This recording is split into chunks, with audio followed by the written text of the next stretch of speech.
Bonjour, bonjour, bienvenue sur le plateau de Bâti Journal TV.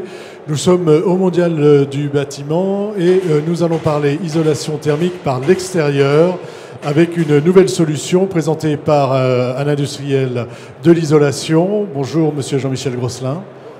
Il faut prendre le micro. Bonjour. Vous êtes directeur de Pavatex France. Absolument. Petite carte d'identité de Pavatex.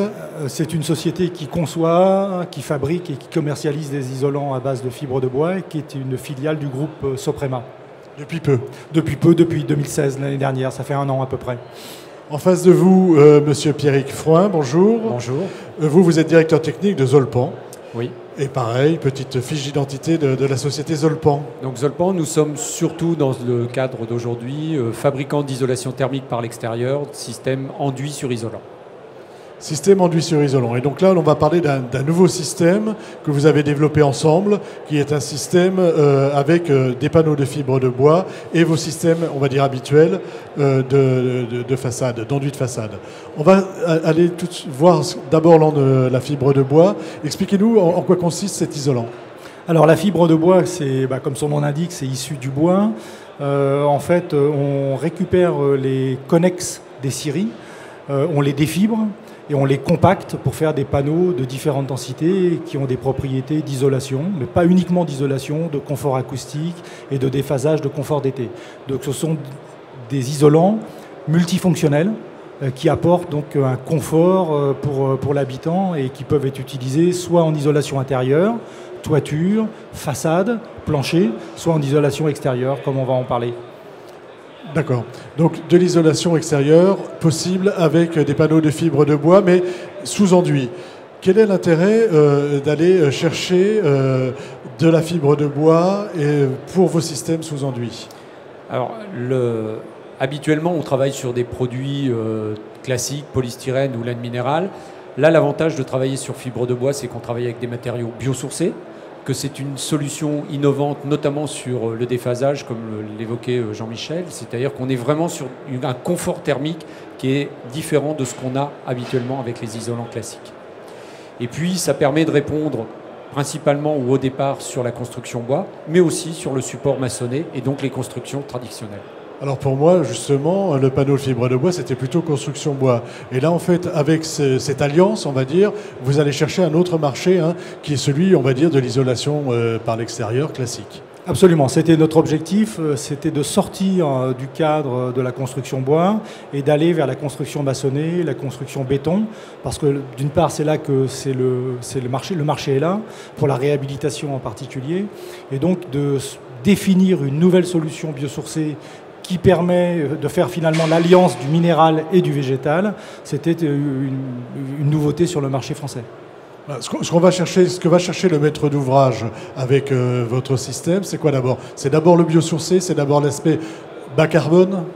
Absolument. Ça, c'est une constante aujourd'hui que l'on retrouve auprès des maîtres d'ouvrage. Ils sont très intéressés par cet aspect environnemental.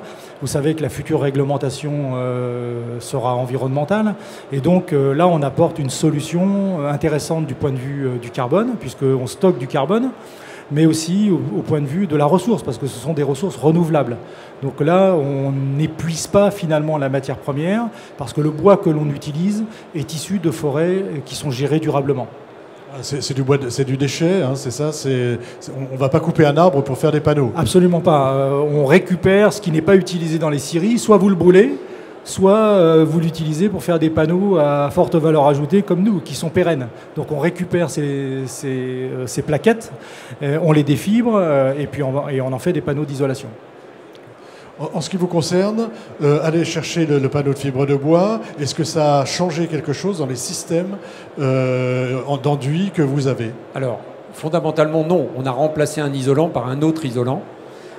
Mais sur les systèmes d'enduit, il n'y a pas eu de différence particulière. On a adapté les systèmes d'enduit que nous avons. Nous avons un choix assez conséquent. Donc on n'utilise que des isolants biosourcés et donc à fibre de bois. Et on travaille avec des enduits minéraux pour éviter en fait toute incompatibilité entre l'isolant et les sous-enduits. Voilà, il faut de l'enduit minéral. Il faut de l'enduit minéral. C'est ce qui permet aussi d'avoir une bonne respiration ou respirabilité du système, et puis tout en assurant l'étanchéité pour bien protéger les isolants et les ouvrages. Vous vouliez ajouter quelque chose ? Oui, je voulais ajouter que ce que dit Pierrick est important parce qu'en fait, une des caractéristiques de ces matériaux, c'est que ce sont des matériaux hydrophiles, c'est-à-dire qui aiment l'eau, contrairement aux matériaux traditionnels qui sont utilisés dans l'isolation, qui sont hydrophobes. Donc on a un point technique qu'il faut absolument respecter, c'est cette migration de la vapeur d'eau au sein de la paroi pour ne pas avoir de problème de condensation. J'ai pas d'eau qui reste dans ma paroi. Jamais. La fibre de bois permet d'absorber l'eau et de la relarguer en fonction des conditions de température et de pression de part et d'autre de la paroi. Donc ça, c'est un point important. Les isolants biosourcés, c'est une des caractéristiques fondamentales de ces isolants. C'est cette hydrophilie, cette capacité à gérer le taux d'humidité de part et d'autre de la paroi. Alors, on arrive presque au terme de notre petit échange. Pour la pose, moi, poseur, ça me change quelque chose, c'est plus compliqué, c'est plus lourd, je dois mettre plus de chevilles, je ne peux pas utiliser les mêmes cols.